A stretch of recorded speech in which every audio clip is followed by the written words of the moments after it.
everybody. So today is Wednesday and this is so exciting. Today is my last Disney Canon review. I can't even believe it. I'm shocked. And today we're looking at Moana, and Moana is their 56th animated classic. It's the final one in my series, 56 weeks, and I haven't missed a single week. Whew. And it's very appropriate that we would be coming to a Ron Clements and John Musker musical for this, because they have been so important in keeping Disney, literally keeping Disney alive during getting them out of these dark times in the 80s and with The Little Mermaid. And then you had Aladdin and how important that movie was to so many people. And the way that their stories kind of combine a heartfelt message with great lead characters, great songs, and there's just something so classic and entertaining about a Clements and Musker movie. Like the way that they have these sort of lead characters that are very likable, and like I said, the way that they weave in music and just like they take formula films and they make them so satisfying and they make them so well. Hercules is probably the one that was the most outside of the box. Little Treasure Planet was too. But I don't know, they just have a track record of making some of my favorite Disney films. They are doing their first CG film with Moana, and I was so excited going into this film because it's all about Polynesia, and I love Polynesia. I love Hawaii. I love the ocean so much. I love stories about the ocean. And I was just so excited to see what Lin-Manuel Miranda would do with this, because I love him and I love Hamilton and I love In the Heights. I love the way he writes lyrics. And so all of those things were just seemed like, oh my gosh, this movie is perfect for me. And then I saw it and I loved it. It was great. It was so fun. To me, Moana is special for a lot of different reasons. And one of the things I like about it is that, yes, it does follow sort of a traditional sort of Clements and Musker kind of formula with sort of the girl rebelling and then going on an adventure and things like that. But I like the fact that there's sort of different motivations than we typically see in this kind of story. Where Moana, she's not out to rebel like Ariel, and anyone might know how much I love Ariel, and I totally defend her and support her. And she's not sort of as kind of preachy as maybe Tiana might be, as far as hard work and some of those things. But Moana is really concerned with her people. Ocean has called her, and she knows it, but she's not going to do anything until she really can't say no to her people anymore. And especially once she finds out that they were voyagers, and this is what they were truly intended to do. That gives her a new calling that she can't deny. And it's so adorable when she gets the calling when she's a baby.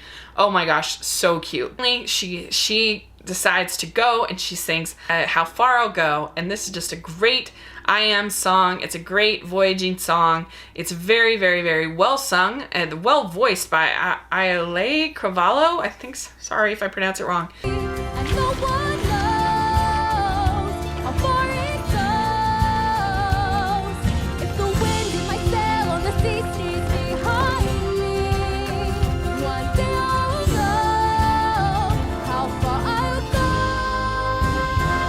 And I feel like the fact that things are not very easy for Moana. She faces a lot of struggles, and the ocean only helps her when there's absolutely no other option. It's not helping make everything easy for her. Like, she struggles and she crashes and everything, but she's trying to find Maui so that they can replace the heart of Te Fiti, which is causing all of the plants to die and the ocean the islands to fall apart because the heart is gone.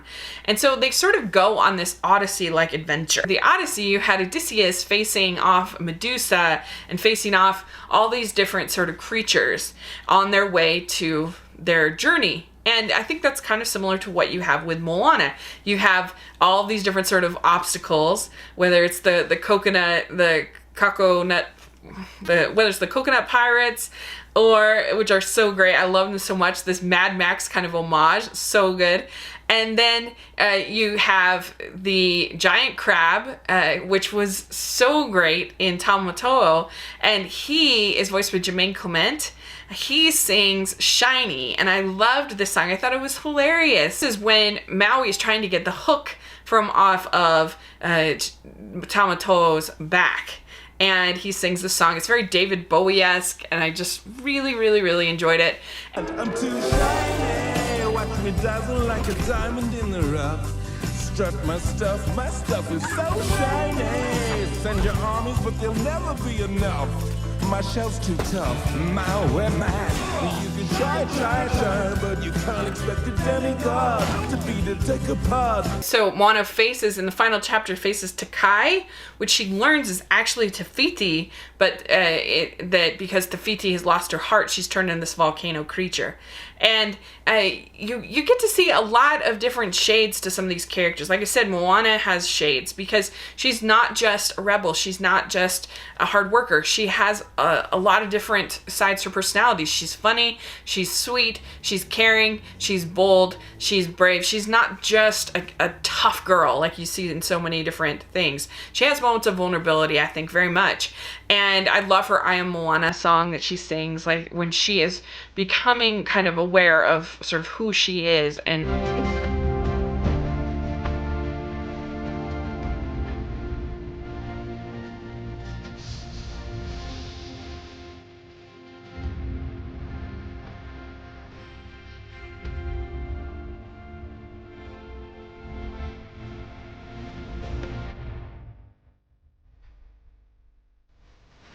Maui is a character that starts out kind of unlikable, but I think that he's kind of a shut-in, he's kind of a grump, and as he gets to see and work more with Moana, he starts to mellow out quite a bit. And I love the interaction between him and his tattoos. And when he sings You're Welcome, this is a great song because it's very conceited and it's very full of himself, but it's the rock and it's just so joyful. He's not the greatest singer in the world, but I just think it ends up being a very joyful song. And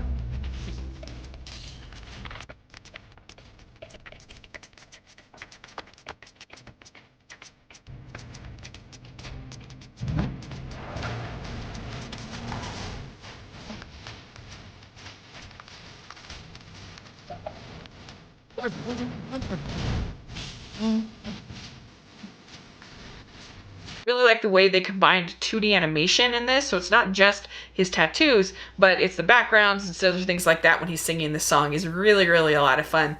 And I can't think of any other sort of sidekick that's quite like Maui. I think he's sort of a unique character because of his he's the one that's caused all of this mess in Disney, and yet he's the one that can sort of save it. He's just this sort of almost a co-protagonist as a sidekick, which I really like to see. And you find out why he was so desperate to please everybody and make everyone happy. It's because he had abandonment issues from his family. And so that's really powerful and moving.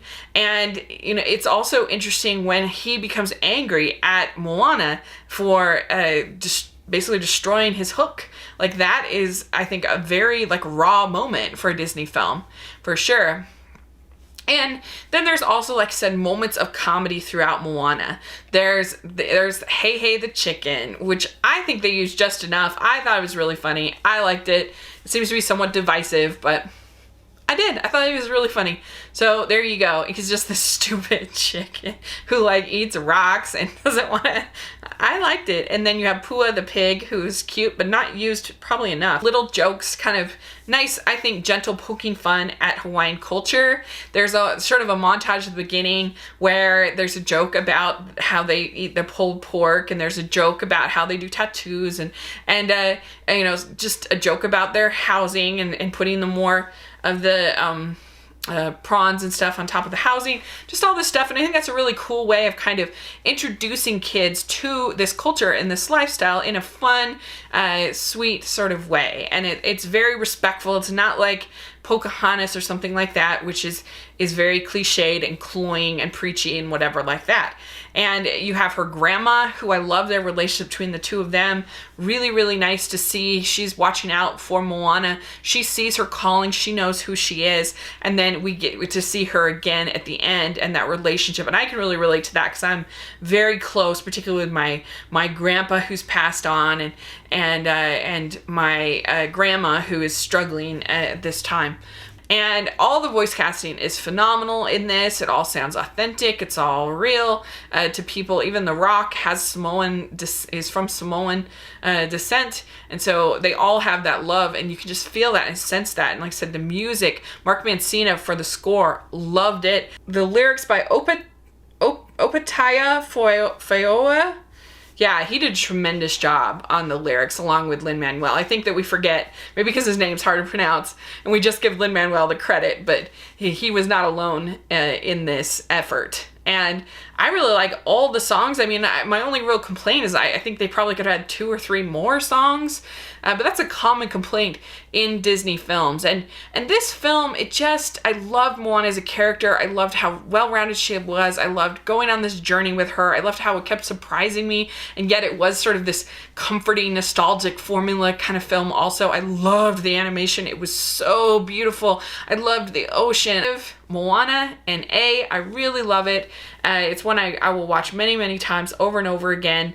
And so, yeah, I don't know. I go back and forth between A+ and an A. I really do love it. And so I feel like on one hand, I want to give it an A+, because I do think it deserves an A+ when you're looking at 2016 as a year. But when you're looking at the whole Disney canon, I think it deserves an A.